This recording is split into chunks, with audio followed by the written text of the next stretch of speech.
Vendredi, madame, messieurs, c'est la dernière édition de la revue des grandes unes de la semaine. Avec la presse disponible en kiosque ce matin, la nouvelle expression parle notamment du discours présidentiel. La parole de Biya à l'épreuve du temps, c'est le titre proposé par le journal.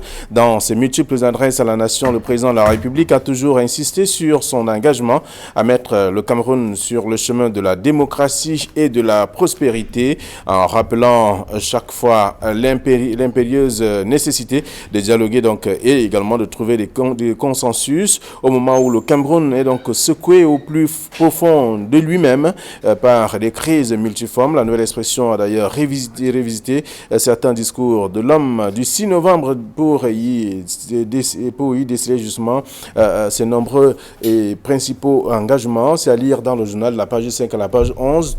De la nouvelle expression. Le même journal parle également du grand dialogue avec le bilan du Social-Démocratique Front. Le ministre de l'Information chargé des médias du Social-Démocratique Front conclut que la grand-messe de Yaoundé, un an après, a donc démontré que ces initiateurs n'avaient organisé qu'un grand bluff, et tout cela dans le dossier à lire de la page 3 à la page 4 du journal. On parle de crise anglophone également dans le numéro de ce matin. Cri de détresse des évêques avec la province ecclésiastique de Bamenda, une fois de plus, interpelle le régime de Paul Biya, les forces de défense et notamment les sécurités, les séparatistes et également les bandes armées à mettre donc fin aux abus d'autorité, torture, violence, violation des droits de l'homme. À lire en page 2 de ce numéro, on parle également de rentrée scolaire avec les candidats du DCI sans résultat. À 3 journées, notamment de la rentrée scolaire, les élèves anglophones ne connaissent justement pas toujours leurs résultats jusque-là et leurs parents crient donc à la marginalisation à l'origine justement de la guerre du nord-ouest et du sud-ouest. Tout cela dans le numéro de ce matin. C'est la nouvelle expression en page 2 de ce numéro. L'œil du Sahel parle de FECAFOOT et la Ligue de football professionnel du Cameroun. Moueli Kombi et Semenge hors-jeu. C'est le titre proposé par le tabloïd de ce matin. Et en parcourant le journal, on peut lire que nous avons déjà appliqué la sentence. Le reste relève justement des problèmes internes à la Fédération camerounaise de football, dit donc à Tinga. On voit également qu'il y a tout un dossier à ce sujet que je vous invite à parcourir ce matin dans le journal L'œil du Sahel. L'œil du Sahel qui en kiosque aussi s'intéresse également au municipal 2020 avec la Cour suprême qui conforte donc la victoire du RDPC à Bimbémi. Donc à lire en page 5 du quotidien du journal L'œil du Sahel disponible en kiosque ce matin. Le journal s'intéresse également à autre chose que je vous invite à découvrir à Garoua par exemple. On parle de la meurtrière des Pitois qui se mue donc dans le silence.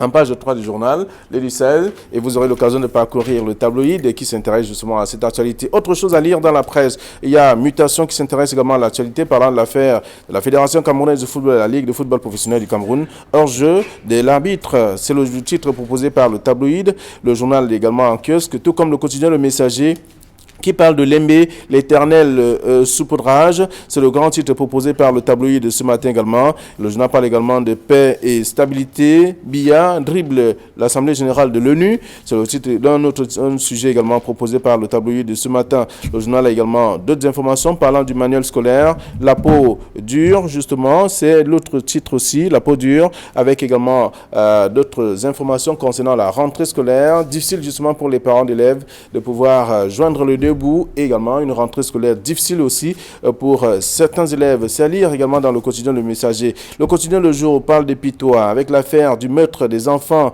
à Bandjengo. C'est le journal qui propose le sujet. La mère placée donc en détention provisoire à la prison de Garoua hier. C'est la suite également dans le dossier proposé par le tabloïd de ce matin. Le journal parle de paix et solidarité. La panacée donc de Manachi Manaouda, c'est à lire dans le journal Le Quotidien Le Jour de ce jour. Et puis émergence parle des situations de Maurice Kamto, séquestration ou assignation à résidence. C'est une question jusqu'à ce jour. Donc le président du mouvement pour la nation du Cameroun est reclus donc dans son domicile et encerclé par les forces de sécurité. 10 experts s'affrontent déjà autour de cette question. Également ce matin, vous aurez l'occasion de lire. Le même journal parle également des régimes fonciers. Jean-Marie Biendege déballe donc tout et c'est à découvrir dans le même journal ce matin. Le journal s'intéresse également à autre actualité à lire dans la presse émergence. Signature qui en kiosque également ce matin parle donc de marche du 22 septembre 2020. Que reste-t-il du mouvement pour la Renaissance du Cameroun? Ça reste une véritable question et également la suite à découvrir dans le dossier ce matin. Le dossier proposé par le tabloïd Cameroun Tribune par le rentrée scolaire 2020-2021. Les derniers réglages, apprend-on du journal, le 5 octobre prochain, des milliers d'enfants du primaire et du secondaire vont donc renouer donc avec les classes après plus de 6 mois de vacances pour cause de Covid-19. Donc à 72 heures de cette rentrée, il y a bien d'autres choses qui sont donc évoquées par le tabloïd et disponible en kiosque ce matin, c'est Cameroun Tribune. Et puis le journal L'économie parle donc du climat des affaires post-Covid-19 avec les patrons africains enthousiastes. Donc aujourd'hui dans le dossier, on peut lire que c'est ce qui reste d'une étude menée auprès de 150 chefs d'entreprise par l'Africa CEO pour notamment comprendre qu'est-ce qui ne marche pas ou qu'est-ce qui n'a pas marché jusque-là, quelles sont les difficultés rencontrées par ces entreprises. C'est l'article proposé par le journal ce matin et je vous invite d'ailleurs à lire. Le même journal a d'autres informations aussi et c'est la presse qui est donc disponible en kiosque. Nous sommes vendredi avec nos invités déjà sur ce plateau, des invités qui vont commenter, analyser, même décrypter l'actualité telle que traitée par la presse. Georges Sebe, bonjour et bienvenue. Merci, bonjour à vous M. Ndongo, bonjour à tous les téléspectateurs. Je salue particulièrement nos téléspectateurs de Bonsamba où notre émission a de nombreux fans. Merci d'être là également ce vendredi. Bonjour Camille Nili. Flavien Valondongo, bonjour. Bonjour Georges Sebe, bonjour téléspectateurs d'Equinox Télévision. Merci d'être là aussi. Alors, on parle notamment du grand titre de la nouvelle expression avec le discours ou des discours présidentiels, la parole de Paul Biya à l'épreuve du temps. Alors, c'était une qui est absolument inattendue, qui va à contre-courant de l'actualité, alors qu'on s'attendait à une actualité basée sur le sport ou alors à la veille des régionales ou même sur les marches. La nouvelle expression nous a gratifié d'une une sur le président de la République et ses discours.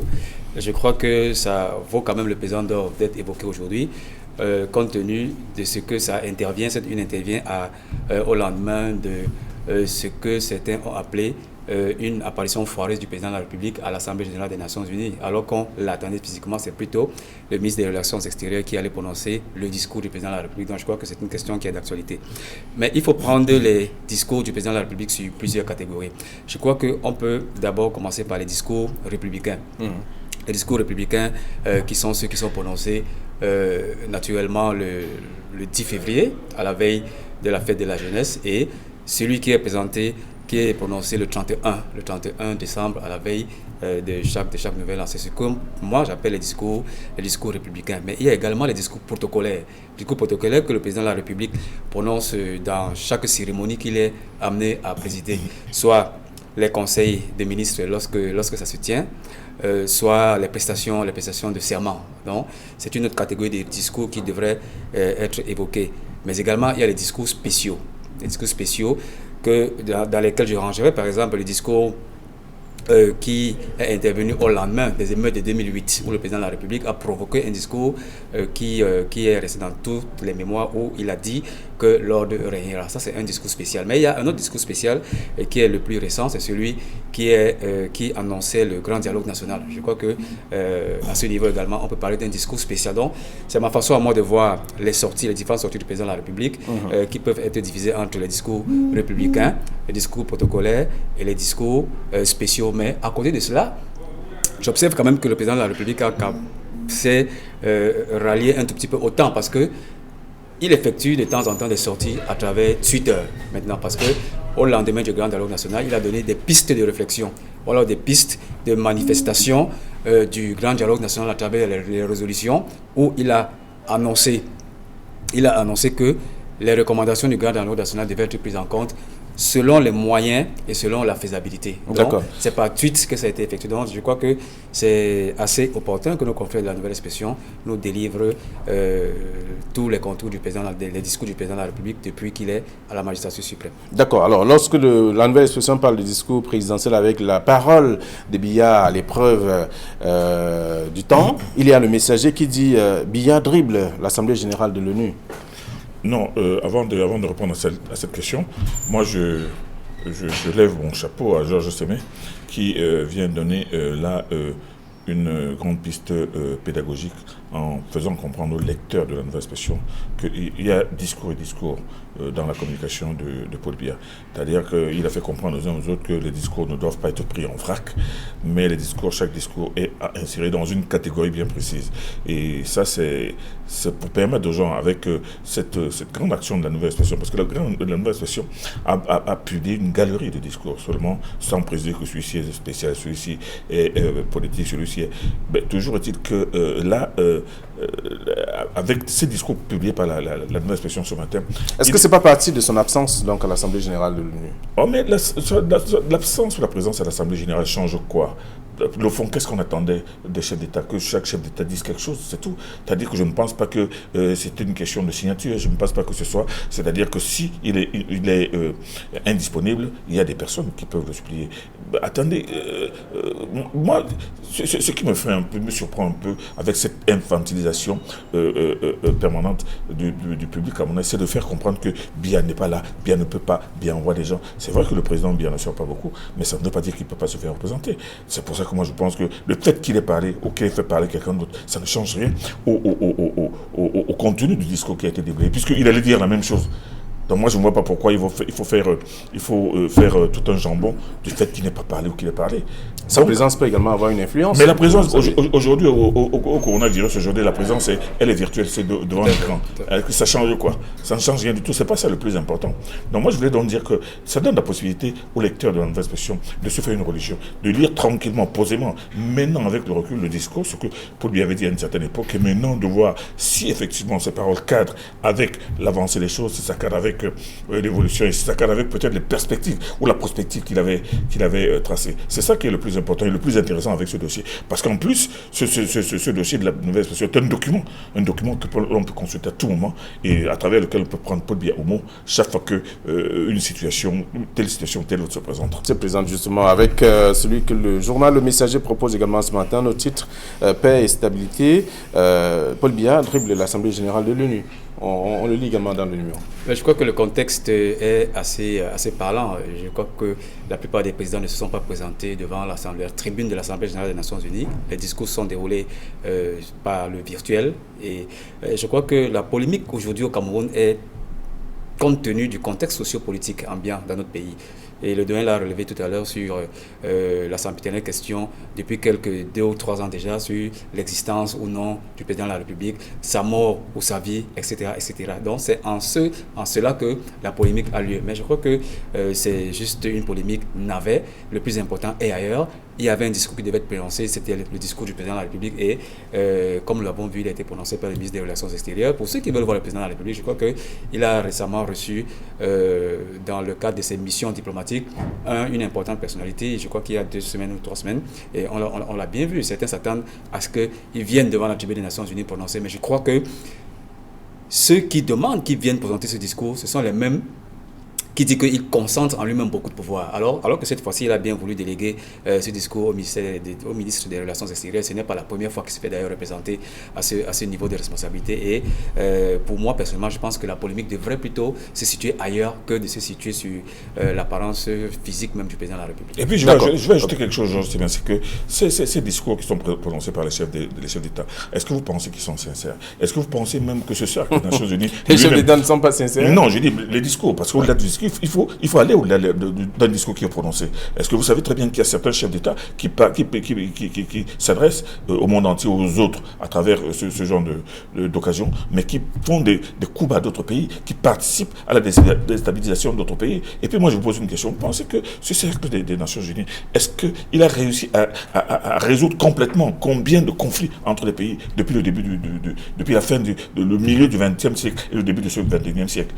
Oui, il y a de grands principes, on a de beaux discours, mais en fait, qu'est-ce qui est fait sur le terrain? Qu'est-ce qu'on fait pour arrêter, par exemple, le conflit entre le Liban et Israël? Qu'est-ce qui est fait pour régler le conflit entre Israël et les Palestiniens? Pourtant, les gens s'adressent tous les jours aux Nations Unies. Les gens disent des choses. Donc moi, je dis que, bon, c'est bien beau de se retrouver dans un cercle où les chefs d'État parlent, mais qu'est-ce qu'ils font aussi? C'est facultatif alors? Non, c'est pas facultatif. C'est qu'on donne l'impression que les grands de ce monde seront en grand échange, mais en fait, qu'est-ce qui fait avancer? Qu'est-ce qui avance? D'accord, alors c'est la nouvelle expression dans son discours, en fait, parlant du discours présidentiel. Et le messager également, ce matin, qui parle d'autres faits, parlant de Paul Biya qui dribble l'Assemblée générale de l'ONU. Vous aurez à lire également cette information en page 3 du quotidien Le Messager. Alors, autre chose également, on parle aussi, la nouvelle expression qui parle de grand dialogue national, le bilan du Social Democratic Front. Le Social Democratic estime que c'était un grand bluff. Voilà, un an après, on ne voit presque rien, mais seulement le Mutation parle de mention peut mieux faire pour ce qui est de ces grands dialogues nationaux. Alors, je partage plutôt le titre de Mutation, peut mieux faire, tout simplement parce qu'on a quand même noté depuis la fin de ce grand dialogue national qu'il y a eu certaines avancées qui ont été réalisées, certaines recommandations qui ont été prises en compte, même si ça ne répond pas toujours à l'attente des millions de Camerounais. Quelque chose a quand même été fait et le gouvernement peut mieux faire. On ne va pas revenir sur la création d'une section common law à l'ENAM, par exemple à l'ENAM ou alors à la Cour suprême. On ne va pas revenir sur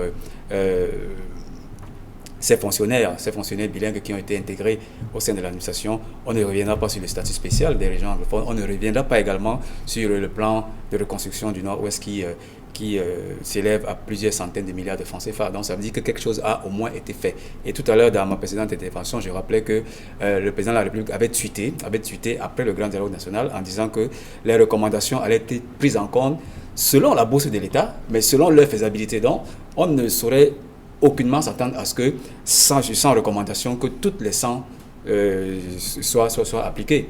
Non seulement elles ne peuvent pas être appliquées lato sensu dans leur intégralité, mais également elles prennent du temps pour être appliquées. Donc je crois qu'on devrait plutôt s'armer de patience. Et vous savez, le discours des politiques, pour moi, c'est un discours assez démagogique. On garderait raison gardée en attendant que les autres recommandations qui ont été arrêtées lors de ce grand dialogue soient implémentées. Mais je crois personnellement que quelque chose a déjà été fait, il y a eu un frémissement et on devrait s'armer un peu de patience pour voir les autres recommandations se voir réalisées. Alors, vous êtes d'avis avec la nouvelle expression ou alors avec le Social Democratic Front qui estime que le grand dialogue national était un bluff et Mutation qui dit quand même que il y a, ou alors, peut mieux faire pour ce qui est de un an après la tenue de ce grand dialogue national?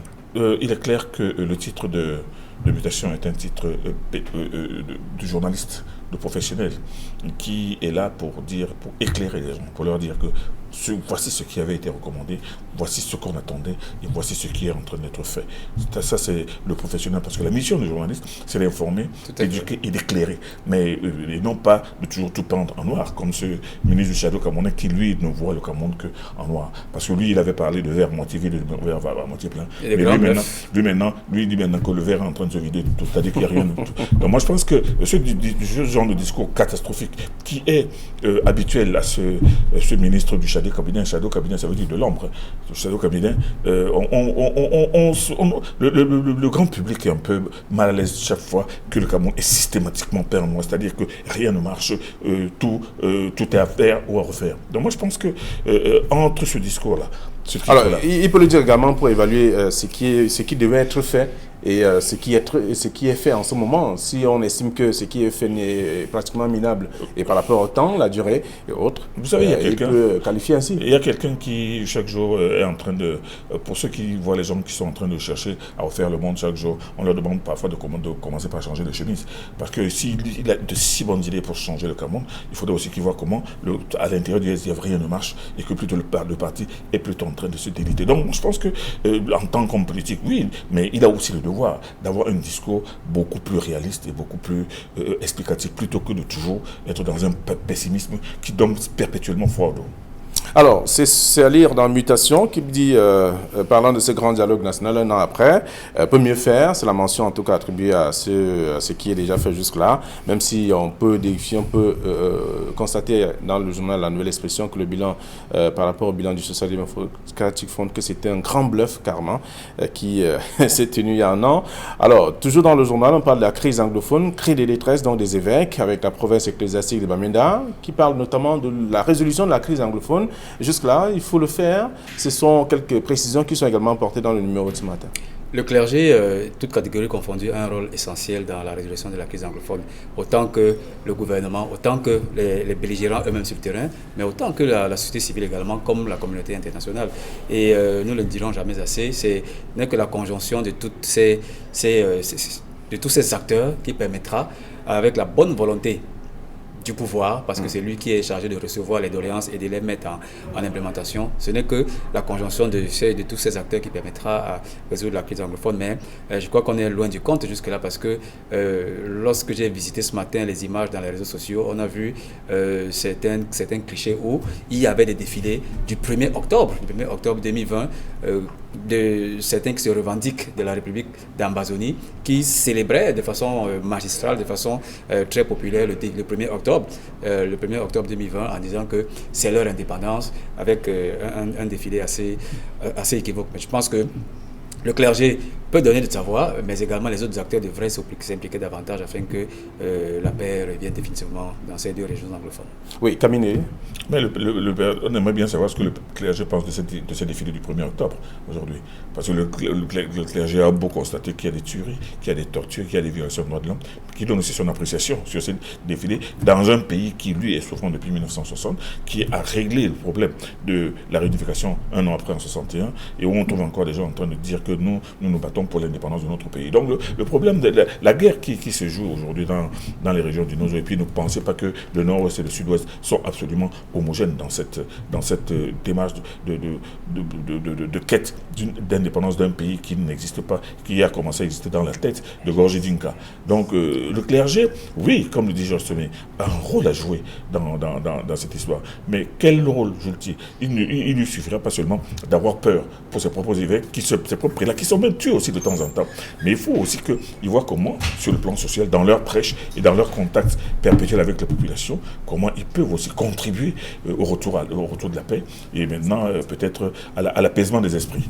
D'accord. Alors, c'est l'information qu'on peut découvrir dans le journal ce matin, parlant justement de cette crise anglophone, cri des détresses des évêques. C'est le journal La Nouvelle Expression qui propose justement cette grande une ce matin. Il y a Émergence aussi qui est disponible en kiosque ce vendredi, qui parle de la situation de Maurice Kamto, séquestration ou assignation à résidence. C'est une question. Jusqu'à ce jour, il reste également à ce même endroit, mais 10 experts s'affrontent déjà autour de cette question. Oui, ça fait 10 jours exactement. Vous ajoutez vous rejoignez ces 10 pour être 11 et 12 peut-être? Oui, je vais peut-être être l'arbitre parce que, comme le disait le doyen tout à l'heure, le discours du politique est un discours extrêmement hypocrite. Et nous, les journalistes, nous avons le rôle d'être pédagogues et objectifs. Et je vais donner une analyse objective de ce que nos confrères d'Émergence ont appelé aujourd'hui, soit séquestration ou assignation.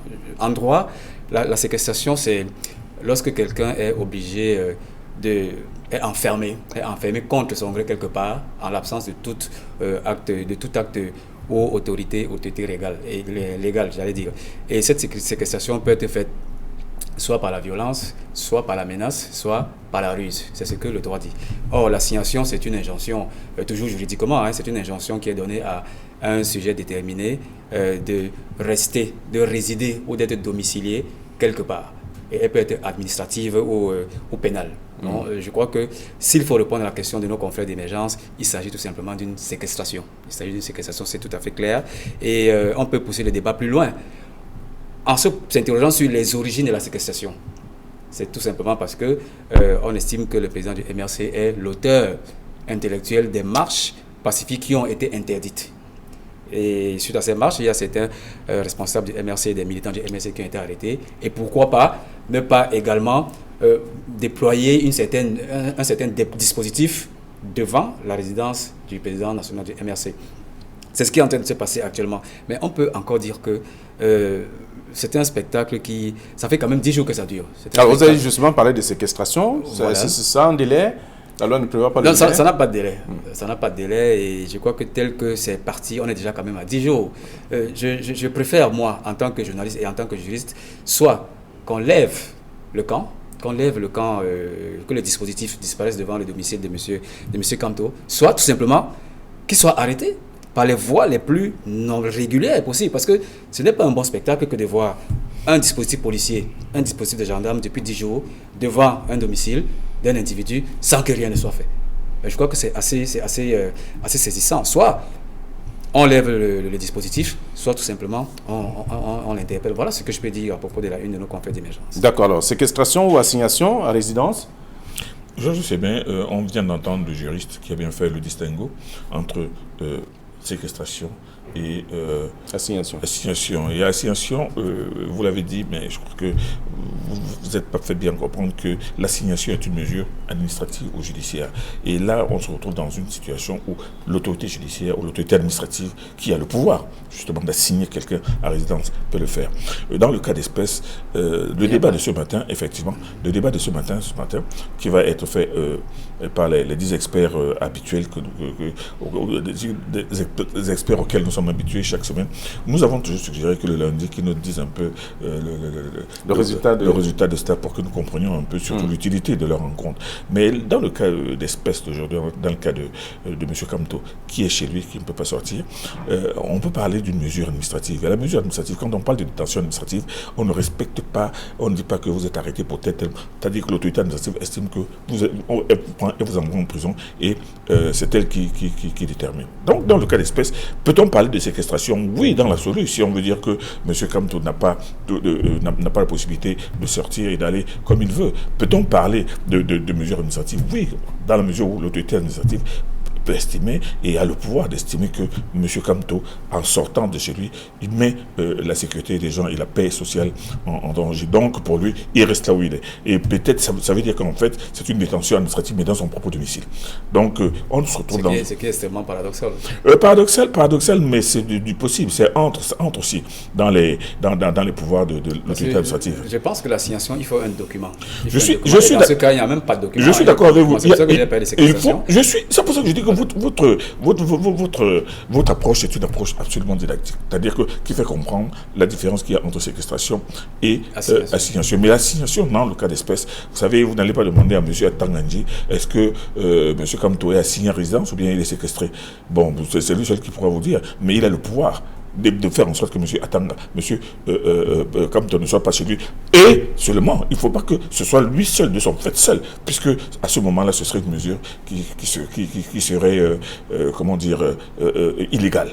Mais compte tenu d'une certaine situation, on entre dans un cas spécial, avec une ambiance spéciale, avec un climat spécial, et avec peut-être des perspectives spéciales qui peuvent faire que, tout simplement pour garantir la paix sociale, et même pour garantir même la sécurité de M. Kamto, qui peut sortir et se faire attaquer par des gens qui ne partagent pas ses idées. Parce que vous ne voyez pas, vous voyez seulement que M. Kamto peut sortir, mais seulement il peut aussi être agressé par des gens qui sont contre lui. Donc je pense que c'est une mesure aussi qui est là pour le protéger lui-même aussi. Donc on est dans une situation telle que lundi, on aimerait bien savoir comment ce qui est sorti, la fumée blanche qui est sortie de ce grand conclave entre les 10 experts d'émergence. Donc il parle de séquestration ou assignation à résidence, c'est une question. Alors ce matin, avec ces 10 experts qui s'affrontent donc autour de cette question, vous aurez l'occasion de lire les avis des uns des autres dans un dossier de la page 5 à la page 9. Alors autre chose, on va parler sport avec Mutation qui parle de l'affaire de la Fédération camerounaise de football et Ligue de football professionnel. Hors jeu de l'arbitre, c'est le titre proposé par Mutation. Et l'Aide du Sahel qui dit moi les combi et c'est même hors jeu. Alors, je vais donner une approche. Je ne suis pas un journaliste sportif, je suis plutôt spécialisé dans la politique et les questions économiques, mais je vais donner quand même ma petite analyse sur ce qui se passe entre la Ligue professionnelle, le ministère des Sports et la FECAFOOT. Ce qui nous rappelle un tout petit peu l'ambiance qu'on a observée il y a quelques années avec dans le domaine musical, avec la CMC, la SOCAM, la Cour suprême et le ministre des Arts et de la Culture, le ministère des Arts et de la Culture. Madame Toutoumuna, bien évidemment. Je crois que c'est assez dramatique. Ça donne une très mauvaise image du Cameroun. Et ce qui en partie, c'est d'abord le Cameroun, par son image qui est écornée, mais également les acteurs qui ne savent plus à quelle autorité se soumettre. Il y a manifestement soit un conflit de compétences, soit un excès de pouvoir. Et quand on sait que les textes à ce niveau sont suffisamment clairs, on est encore étonné aujourd'hui de savoir que les gens viennent encore se fouler les pieds alors qu'il y a des textes qui sont extrêmement précis. Donc, c'est une très mauvaise image pour le Cameroun et malheureusement, c'est encore les acteurs du sport qui en pâtissent, comme ça a été le cas récemment avec le monde musical. Une actualité, 2 titres. Mais la même situation confuse, la même situation pas intéressante du tout et surtout la même situation qui met en danger et l'image du Cameroun et même la perspective de l'organisation. Parce que vous savez très bien que l'instance mondiale peut décider que, bon, écoute, si vous n'arrivez pas à faire le ménage chez vous, là, donc vraiment, vous allez nous laisser tranquilles. Donc moi, je pense que là, dans les acteurs devraient faire preuve de beaucoup de mesures et de regarder plutôt l'intérêt du football camerounais et l'intérêt maintenant de l'image du Cameroun monde à l'extérieur. Donc maintenant que l'on titre que Mwele Kombi et Semengue hors jeu, ou que l'on estime que c'est plutôt Momo Njoya qui est en train de mettre les choses, de rendre les choses difficiles. Vous savez, comme l'a dit, c'est seuls peut-être les connaisseurs des mécanismes du sport qui peuvent nous expliquer exactement ce que gagnent les uns ou ce que perdent les autres. Mais à l'arrivée, c'est plutôt le dimanche du Cameroun qui est sérieusement écorné. Alors, un journal qui rappelait quand même que la FECA Foot, et bien entendu, ou alors l'instance du football a perdu carrément 900 millions de francs CFA dans le cadre un peu plus de 900, presque un milliard. Donc, pour les affaires, pour les contentieux. On peut également lire ce matin, vous aurez l'occasion de parcourir le journal. Pour sortir de cette édition, en tout cas, on va peut dire un mot sur Cameroun Tribune qui parle de la rentrée scolaire déjà, avec également d'autres faits aussi que vous aurez à découvrir. Les derniers réglages, nous sommes à la veille de la rentrée scolaire. Oui, c'est le 5 octobre. Bien sûr, la rentrée scolaire, c'est lundi. C'est vrai qu'il y a les derniers réglages, mais il y a aussi, bien évidemment, les derniers casse-têtes, parce que casse-tête au niveau d'abord des parents, mais casse-tête au niveau des élèves, eux-mêmes qui sont les principaux concernés par la rentrée scolaire. Vous parlez des casse-têtes, la nouvelle expression parle des candidats du GCI qui sont résultats, qui attendent... Effectivement, la nouvelle expression a vu juste. Donc, il y a les parents qui aujourd'hui éprouvent d'énormes difficultés à conclure les derniers achats de la rentrée. Il y a les responsables d'établissements scolaires. J'ai vu tout à l'heure un magnifique reportage d'Equinox Télévision sur une école à Bonassama qui ne payait pas du tout des mines, et on s'interrogeait comment, avec la rentrée scolaire qui est dans 2 ou 3 jours, elle aura effectivement lieu dans un environnement pareil. Mais il y a également le côté pédagogique et technique. Et là, je parle de l'inattendu Covid-19. Il faudra procéder à un enseignement mixte à distance et en présentiel. Et sachant qu'en présentiel, il faut encore alterner. Donc, il y a tout cela qui fait qu'on peut parler bien des derniers réglages, mais on peut également parler des derniers casse-têtes en relation avec cette rentrée scolaire. Camille, pour sortir. Non, c'est la grande fébrilité. C'est la grande fébrilité. Quand Georges parle du reportage de Bonabéry, cette école de Bonassama n'est certainement pas la seule dans son cas à se trouver dans cette situation-là. Vous savez très bien que la fébrilité, c'est au niveau des parents, la fébrilité, c'est au niveau des élèves, la fébrilité, c'est au niveau des enseignants, la fébrilité, c'est au niveau même des instances de l'État chargées de gérer cette rentrée. En fait, ce n'est pas facile du tout. Pardon, ni pour les uns, ni pour les autres, mais coûte que coûte, l'administration a tenu à ce que les classes reprennent lundi, comme elle avait dit, mais je peux vous dire que pour qu'elles reprennent effectivement, et à tous les niveaux, il faudra peut-être attendre 2 ou 3 semaines. Parce que les réglages, ce ne sont pas les derniers réglages, on est en train d'entrer dans les derniers réglages avant le démarrage des choses, mais ce n'est pas les derniers réglages avant le démarrage, parce que les démarrages effectifs aujourd'hui, les réglages vont se prolonger encore moins, sur 2 ou 3 semaines encore. Alors pour votre tour, ne vous en faites pas, nous sommes vendredi, et c'est le vendredi soir. Effectivement. Il a plutôt un vendredi soir manqué parce que le vendredi dernier, il nous a fait un petit faux. C'est le président en plus. Non, mais alors merci. Merci à vous, cher mais vous savez que Flavien Malanoum est en train de faire un coup d'État pour me destituer de mon poste de président. D'accord, allez, bon week-end. Je vous souhaite de passer un excellent week-end, et à vous également, vous qui nous regardez en ce moment aussi. Alors lundi, on va se retrouver. Il sera 9h20 sur Equinox. Ce sera la première de la semaine prochaine.